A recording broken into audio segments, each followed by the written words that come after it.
Shelley Jackson, not a name you know, but she is an author and an artist. And she is a walking piece of literature.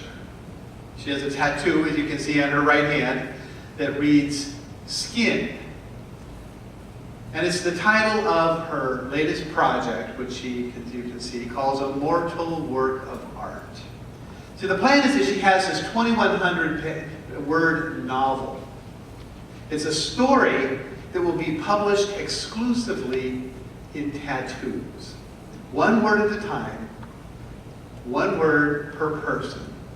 And every person who has that tattoo will be known just by the word that they wear.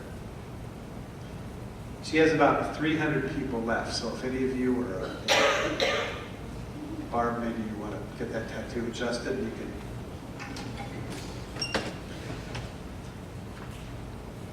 Isaiah also wants people to be marked with one word and be part of a counter-cultural narrative.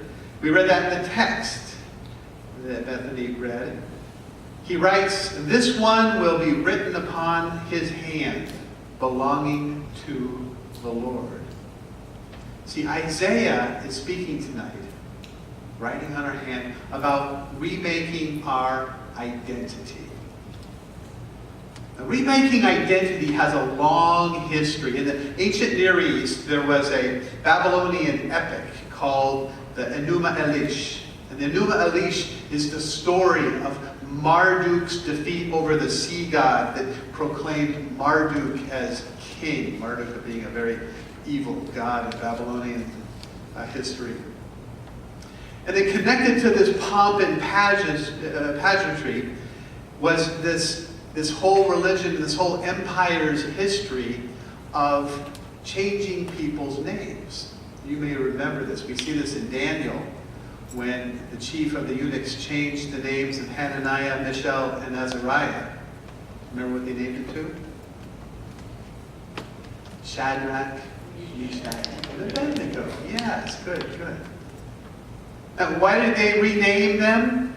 Because they wanted to make them new people and give them a new God and have them participate in the worship of this new God. We know the story they didn't, and that's another story. Well, today we live in a world that's a little similar to that. We live in a world that also wants to change your identity. In fact, it wants you to pay for changing your identity. In fact, I will bet some of you have even succumbed to this temptation, as I certainly have.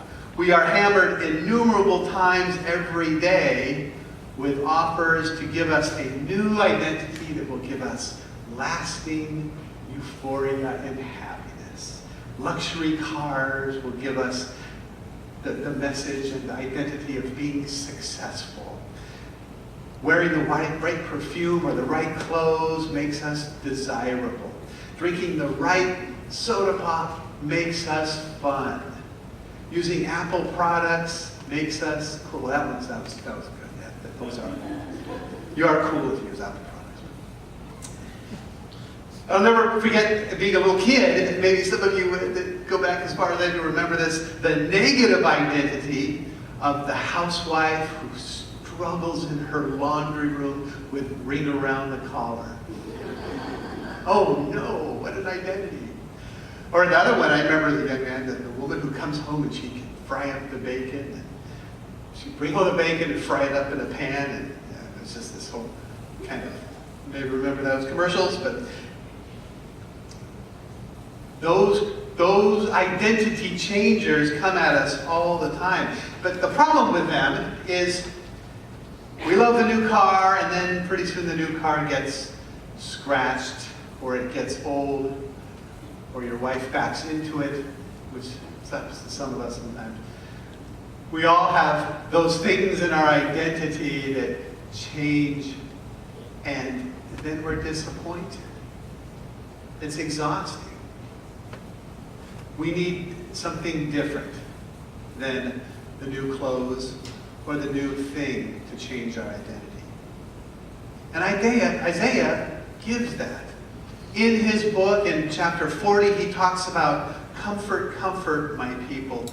says, you're God. As God gives us a new identity of rest. In verse 40, he says, forget the former things you do. Don't dwell in the past. See, God is doing a new thing. And he gives us an identity of being fresh and reborn and forgiven and new. Verse 52, he says, your God is king. Gives us a new identity of not having to be in charge of everything because our God is in charge of everything. We don't have to be God. And like Shirley Jackson, who used people's bodies to tell her story, God has marked his people as his people. And he marks people's body. We see in Genesis 4, when Cain kills his brother, that we see the Lord put a mark on Cain so that no one else would attack him. We see God call the descendants of Abraham to be circumcised so that they are marked as God. We see in Deuteronomy 6, God's people described as those who have words tied to their hands and frontlets, pieces of the Torah, in between their eyes. We see a spear and 3 nails mark the body of our Christ. And we see it put this way in Galatians 6. Paul says, I bear on my body the marks of Christ, because we too are marked. Our eyes are marked with kindness and tenderness. Our smile marks us as people of delight and friendship. Our hands mark us as people who are helpful and humble. And then sometimes we are marked as people who are beaten and hated. But Jesus invites us to be also part of a countercultural story, not telling a story in 2,100 words with a tattoo, but a story that is still written on us. The word written on us is Le Yahweh. In English, that means belonging to the Lord. We are more than a palette for some author's story or somebody's cologne. We are not only the palette of God's story, we are the subject of God's story. He is telling a story, and we're in the center of it. You are in the center of God's story. How does he do that? When you were baptized, you heard the words, even as a baby, receive the sign of the cross, both upon your forehead and upon your heart, that mark you as one redeemed by Christ. You are a part of God's family now. We are a marked people. You are not a body for a suit or a word to be inked on you. You and your life tell another story. That you are part of God's family. You are defined by another narrative. A narrative that marks us today.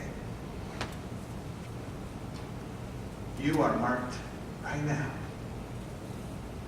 Tonight, in the depths of the night, in the joy of your month, in the sorrows that befall all of us, you are marked as one of Jesus' family.